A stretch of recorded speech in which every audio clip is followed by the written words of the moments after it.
Style, luxury और glamour का दूसरा नाम है गुची। दुनिया के सबसे फेमस और महंगे ब्रांड में से एक है गुची। लेकिन क्या आप जानते हैं कि गुची का यह शानदार सफर शुरू हुआ था एक गरीब आदमी के छोटे से सपने से। यह कहानी है गुचियो गुची की, जिसने अपनी मेहनत, दूरदृष्टि और जुनून से इस ब्रांड को खड़ा किया। आज हम आपको बताएंगे इस ब्रांड के पीछे पूरी स्ट्रगल की कहानी को, कि कैसे एक गरीब लड़का जिसके खाने के लिए पैसा जुटाना मुश्किल होता था, उसने करोड़ों का बिजनेस खड़ा कर दिया। 26 मार्च सन 1881 को इटली के फ्लोरेंस शहर में एक बच्चे का जन्म हुआ, जिसका नाम होता है गुचियो गुची, और उसके फादर का नाम था गैब्रिलो गुची, जो कि चमड़े का छोटा मोटा सामान बनाते थे, जिसको बाजार में बेचना भी काफी मुश्किल होता था, जिसके वजह से कभी कभी एक टाइम का खाना जुटाना भी मुश्किल हो जाता था। गुचियो ने बचपन से ही अपने पिता के साथ काम करना शुरू कर दिया था, लेकिन ये काम गुचियो को ज्यादा पसंद नहीं था। वो अपने जीवन में कुछ न कुछ बड़ा करना चाह रहा था। गुचियो के सपने बहुत बड़े थे। वह अक्सर अमीर बिजनेसमैन और अमीर परिवारों को देखता था जो फ्लोरेंस में रहते थे, और उनका पहनावा, उनकी गाड़ियां, उनके महंगे बैग्स उसको बहुत आकर्षित करते थे। गुचियो इन सब चीजों को हासिल करना चाहता था, पर उसे यह नहीं समझ में आ रहा था कि वो ये करे तो करे कैसे। उस टाइम गरीबों को एजुकेशन अफोर्ड कर पाना बहुत ही मुश्किल था, जिसके वजह से गुचियो ने ये समझ लिया था कि उसे जो करना है अपने दम पर करना है। क्योंकि मम्मी जो थी वो घर में काम के अलावा छोटा मोटा सिलाई का काम करती थी। गुचियो को अपने माँ बाप का संघर्ष देखकर बहुत ही दुख होता था। उसके पिता कहते थे, हम गरीब हैं और हमें अपनी हालात में ही खुश रहना चाहिए। लेकिन गुचियो ने ठान लिया था कि वो इस गरीबी से बाहर निकल कर रहेगा। गुचियो के पास बहुत ही सीमित रिसोर्सेज थे, लेकिन उसके आंखों में बहुत ही बड़े बड़े सपने थे। वो फ्लोरेंस की गलियों में घूमता था और ऑब्जर्व करता था कि अमीर लोग अपना पैसा किन किन चीजों में खर्चते हैं। गुचियो को ये समझ में आने लगा था कि ये जो अमीर लोग हैं, उन्हें महंगी चीजों की जरूरत नहीं है, पर उन्हें वो प्रोडक्ट्स चाहिए थे जो उनके रुतबे को बढ़ा सके। गुचियो का परिवार चाहता था कि गुचियो अपने पिता के साथ काम करे और उनकी मदद करे, लेकिन गुचियो जानता था कि अगर वो फ्लोरेंस में ही रहेगा तो कभी कुछ बड़ा नहीं कर पाएगा। गुचियो का बचपन सिर्फ गरीबी की कहानी नहीं है, बल्कि उस जिद की कहानी है जिसने उसको कभी हार नहीं मानने दिया। उसके हालातों ने उसको सिखाया कि मेहनत ही एकमात्र रास्ता है जिससे वो अपनी जिंदगी बदल सकता है। तो अब वापस आते हैं अपने कहानी पर। गुचियो ने अपने सपनों की तलाश में फ्लोरेंस को छोड़ दिया और लंदन में एक लग्जरी होटल में वेटर का जॉब शुरू कर दिया। उस वक्त लंदन जो था बिजनेस और आधुनिकता का हब बना हुआ था। होटल में काम करते वक्त गुचियो ने पहली बार अमीरों की जिंदगी को करीब से देखा। वो ये नोटिस कर रहा था कि अमीर लोग किस तरह के कपड़े पहनते हैं, कौन सी बैग और कौन सी लग्जरी आइटम्स का यूज करते हैं। इस जगह पर गुचियो को बहुत ही इम्पोर्टेंट सबक मिला कि अमीर लोग बस चीजों की यूटिलिटी पर ध्यान नहीं देते, बल्कि वो क्वालिटी और डिजाइन को भी बहुत इम्पोर्टेंस देते हैं। गुचियो ने यह महसूस किया कि लग्जरी आइटम बस जरूरत की चीजें नहीं होती हैं, बल्कि ये एक स्टेटस सिंबल होती है। यहीं से गुचियो को एक आइडिया आया। वो कुछ ऐसा बनाएगा जो अमीरों की जरूरत और इच्छाओं दोनों को पूरा कर सके। और कुछ सालों के बाद गुचियो अपने एक्सपीरियंस और लर्निंग्स के साथ फ्लोरेंस वापस लौट आया, और उसने तय किया कि वो चमड़े और बैग का लग्जरी आइटम बनाए जिसकी क्वालिटी बेहतरीन से बेहतरीन हो। सन 1910 में गुचियो ने अपने घर में ही एक छोटा सा वर्कशॉप शुरू किया। उसमें वो चमड़े की चीजों को बनाते थे, और उनके बनाए हुए चीज जो थे टिकाऊ और खूबसूरत होते थे। धीरे धीरे उनका काम का चर्चा पूरे फ्लोरेंस में होने लगा। सन 1910 में गुचियो 41 साल के हो गए थे, और उन्होंने फ्लोरेंस में अपना पहला स्टोर खोला और इसे नाम दिया गुची, जिसकी अभी करंट वैल्यू 17.8 बिलियन डॉलर्स है। इस ब्रांड की शुरुआत कुछ ऐसे हुई थी। उनके बनाए हुए बैग, सूटकेस और प्रोडक्ट्स बहुत ही स्टाइलिश और क्वालिटी में बेहतरीन होती थी। अमीर लोग उनके प्रोडक्ट्स को खरीदने लगे। गुची का नाम अब इटली तक सीमित नहीं रहा। उनकी लग्जरी प्रोडक्ट्स की डिमांड यूरोप की दूसरे देशों में भी बढ़ने लगी।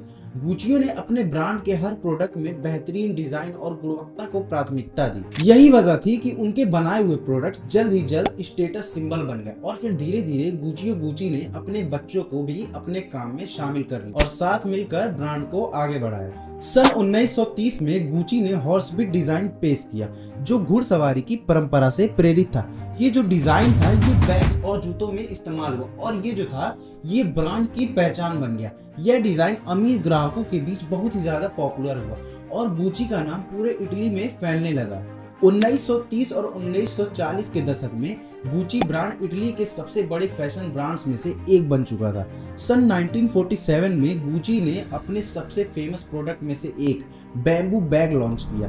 ये बैग आज भी फैशन की दुनिया में एक आइकॉनिक पीस माना जाता है।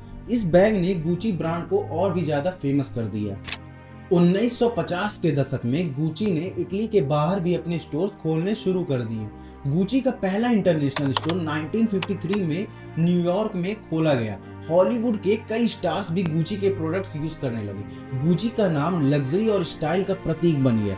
गुची की मेहनत रंग लाई और उनका ब्रांड यूरोप और अमेरिका में भी फेमस हो गया। 1953 में गुची का निधन हो जाता है, लेकिन उन्होंने जो विरासत खड़ा किया था वो उनके परिवार और फैशन की दुनिया के लिए अमूल्य थी और उनके बच्चे और पोतों ने गुची ब्रांड को और ऊंचाइयों तक पहुंचाया। तो ये थी गुची की कहानी, एक गरीब लड़के से लेकर लग्जरी ब्रांड के बादशाह बनने तक का सफर। लेकिन ये वीडियो जो है यहीं पे खत्म नहीं होता है। अभी तक आपने जाना कैसे एक गरीब लड़के ने गुची ब्रांड को खड़ा किया। अब हम बात करेंगे उस वक्त का जब कंपनी को फैमिली के डिस्प्यूट्स, गलत डिसीजन और कंपटीशन की वजह से काफी मुश्किलें आई। गुची ने अपनी शुरुआत एक लग्जरी ब्रांड के रूप में की थी, लेकिन 1970s और 1980s में कंपनी को कई प्रॉब्लम्स का सामना करना पड़ा और कंपनी का डाउनफॉल शुरू हो गया। When it comes to a family business, the first generation builds, the second expands and the third destroys. Gucci के डेथ के बाद उनके बेटे अल्डो रोडोल्फो और वास्को ने कंपनी चलानी शुरू की, लेकिन वास्को के मरने के बाद अल्डो और रोडोल्फो के बीच पावर स्ट्रगल शुरू हो गया। ये डिस्प्यूट्स कंपनी को अच्छे से चलने से रोक रहे थे। इन प्रॉब्लम की वजह से कंपनी का मैनेजमेंट वीक हो गया और गुची को उस टाइम काफी चैलेंजेस का सामना करना पड़ा। आल्डो गुची जो कंपनी का फेस था उस पर टैक्स इवेशन का केस बना और उसको जेल की सजा हुई। इसने गुची ब्रांड को काफी डैमेज किया और लोगों का ट्रस्ट टूट गया। 1980s में रोडोल्फो के बेटे मोरिजो गुची ने कंपनी का कंट्रोल लिया, लेकिन उनके पास कंपनी चलाने का एक्सपीरियंस नहीं था और उन्होंने कई गलत डिसीजंस लिए। उन्होंने ब्रांड के ट्रेडिशनल डिजाइन को बदलने की कोशिश की, जिससे कस्टमर्स जो हैं वो डिसअपॉइंटेड हो गए। कंपनी लॉस में चलने लगी और ऑलमोस्ट बैंकरप्ट होने की कगार पर आ गई। 1980s और 1990s में गुची को फेक प्रोडक्ट्स की वजह से काफी प्रॉब्लम हुई। मार्केट में सस्ते और फेक गुची बैग्स और एसेसरीज भर गई, जिसकी वजह से ब्रांड की इमेज और सेल्स दोनों पर बहुत ही बुरा असर पड़ा। लोगों के लिए असली और नकली गुची के प्रोडक्ट्स में फर्क करना ही मुश्किल हो गया था। 1980s के एंड तक फैमिली डिस्प्यूट्स और फाइनेंशियल प्रॉब्लम्स ने गुची को ऑलमोस्ट बंद होने के पॉइंट तक ले आया। मोरिजियो गुची ने कंपनी का 50% शेयर भी बेच दिया, लेकिन फिर भी सिचुएशन ठीक नहीं हुई। गुची का ये टाइम उनके ब्रांड हिस्ट्री के लिए सबसे टफ पीरियड था, लेकिन बाद में कंपनी ने नए लीडरशिप और स्ट्रेटजीज के साथ फिर से अपनी इमेज को रिस्टोर किया। अब हम बात करेंगे कि गुची अपने पीक टाइम पर कैसे पहुंचा, उनकी मार्केट वैल्यू कैसे बढ़ी, कैसे फिर से गुची ने सब कुछ अचीव किया। गुची का पीक टाइम उनका वो गोल्डन पीरियड था जब उन्होंने अपने ब्रांड को दुनिया भर में एक प्रीमियम लग्जरी फैशन लेबल बना दिया। इस दौरान गुची ने अपने unique designs, high quality products और स्ट्रॉन्ग ब्रांड इमेज के थ्रू फैशन इंडस्ट्रीज में अपनी एक अलग ही पहचान बनाई। इस टाइम को समझने के लिए हमें 1990s और 2000s की तरफ देखना होगा, जब गुची ने अपने ब्रांड को नए हाइट्स तक पहुंचा दिया। गुची का पीक 1990s में तब आया जब टॉम फॉर्ड को ब्रांड का क्रिएटिव डायरेक्टर बनाया गया। फॉर्ड ने ब्रांड को एक मॉडर्न और सेक्सी इमेज दी जो उस टाइम के फैशन ट्रेंड से मैच करती थी।